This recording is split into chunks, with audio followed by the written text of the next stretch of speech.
believe that the Michael Brown case is very simple. I disagree with the grand jury's verdict because I believe that Wilson should be held accountable for Michael Brown's death. The situation was not of severity that Officer Wilson will have to shoot Brown 12 times in order to take control of the situation. We will never truly be able to know if Brown was surrendering to Wilson or charging at him because of Wilson's inability to take control of the situation.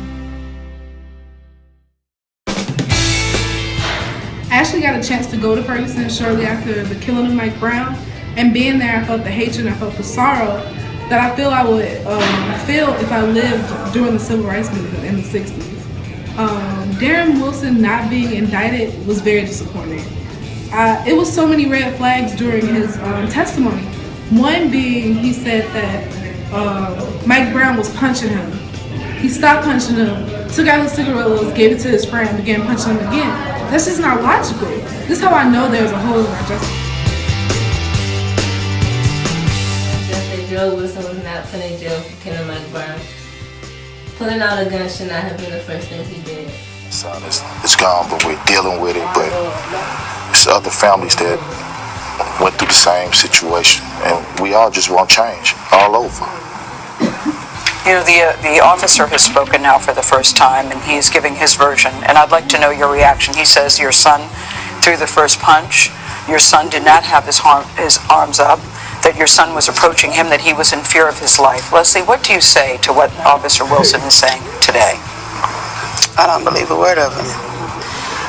I knew my son far too well he would never do anything like that. He would never provoke anyone to do anything to him, and he wouldn't do anything to anybody. I don't believe a word of it.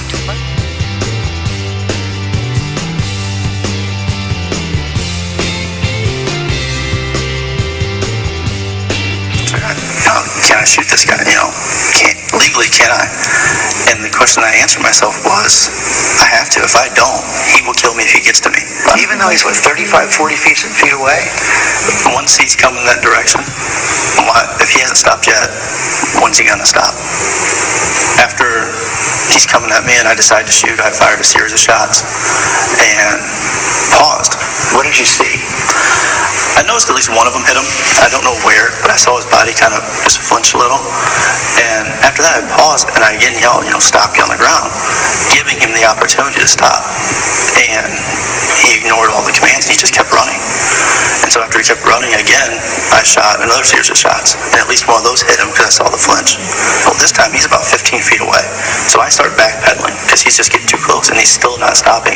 He gets to about 8 to 10 feet. And as he does that, he kind of starts leaning forward like he's going to tackle me. And I looked down my barrel of my gun and I fired, and what I saw was his head, and that's where it went.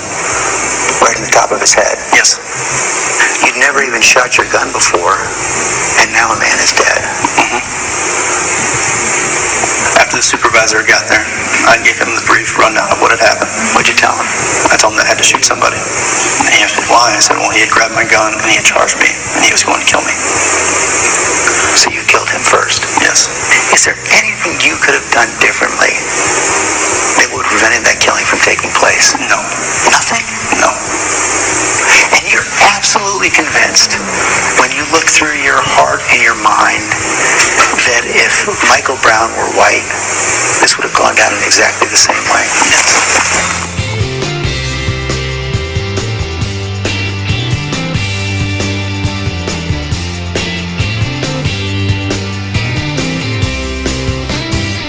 Mike Brown. Hands up. Don't shoot.